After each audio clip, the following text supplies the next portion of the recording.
राज्य रे गणशिक्षा विभाग निर्देश अनुसार स्कूल गुड़िक नूतन स्कूल परिचालना कमिटी गठन करा जाउछि।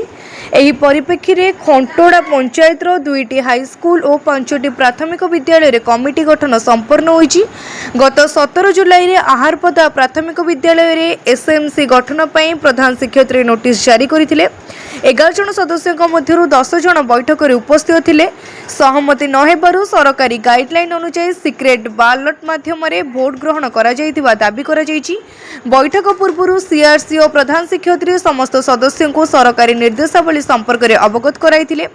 निर्वाचन में डॉलीराणी जेना 7टी भोट पाई सभापति और जयंती माझी 7टी भोट पाई उपसभापति भाव निर्वाचित होइतिले। सेमानक प्रतिनिधित्व पाई 3टी लेखाएं भोट पाइथिले। भोट गणना पर प्रधान शिक्षयित्री फलाफल घोषणा करने सह नवनिर्वाचित सभापति उपसभापति और सदस्य मानक पुष्पगुच्छ दे समर्थन जणाइथिले। बैठकर कार्य विवरणी में उपस्थित सदस्य प्रधान शिक्षयित्री वार्ड सदस्य आशाकर्मी और अन्य अभिभावक माने स्वाक्षर करिथिबा मध्य कुहाଯାଇଛି। तेबे गत 22 जुलाई रे ब्लॉक शिक्षा अधिकारी पक्षरु एही निर्वाचन सठिक प्रक्रिया रे होई नथिबा दर्शाई कमिटी को बातिल करा जायतिबा अभियोग होईछि। एही निष्पत्ति को नवनिर्वाचित कमिटी पक्षरु दृढ़ विरोध करा जायछि।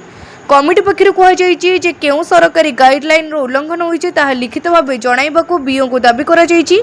एने जिलापाल और जिला शिक्षा अधिकारी को मध्य अवगत करा जायछि। जदि उचित न्याय न मिले तेबे नवनिर्वाचित सभापति और उपसभापति हाईकोर्ट रो द्वारस्थ हेबे बोली सेमाने सूचना दैछन्ति।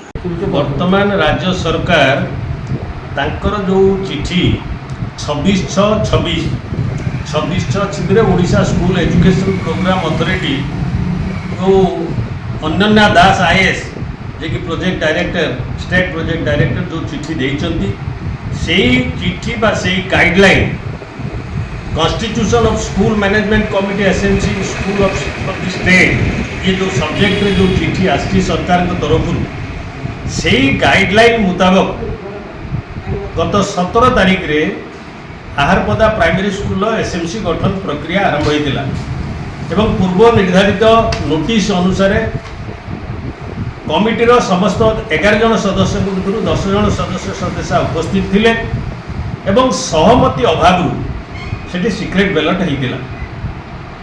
बीओ प्रतिनिधि हिसाब से सीआरसीसी प्रधान शिक्षिका ये निर्वाचन को परिचालना करथिले एवं निर्वाचन में सिक्रेट बैलेट रे जणागला ये डॉलीलता जेना 7 खंड भोट पाइथिला बेले तांकर प्रतिद्वंदी 3 खंड भोट पाइथिले एवं वाइस प्रेसिडेंट हिसाब से जयंती माझी 7 खंड भोट पाइथिला बेले तांकर प्रतिद्वंदी मध्ये 3 खंड भोट पाइथिले। तापरे प्रधान शिक्षिका सभापति उपसभापति नाम घोषणा कले तांको पुष्पगुच्छ देकी संबर्धित कले ग्रुप फोटो उठेले एवं रिजोल्यूशन मध्य कले जो कि समस्त पराजित एवं जीतिथिबा प्रार्थी दस्तखत कले प्रधान शिक्षिका सीआरसीसी दस्तखत कले। तापरे हठात 22 तारीख दिन बीओ कौन सी कारण न दर्शाई से कमिटी को बातिल करके पुनर्बार कमिटी गठन करने से चिठी देइछन।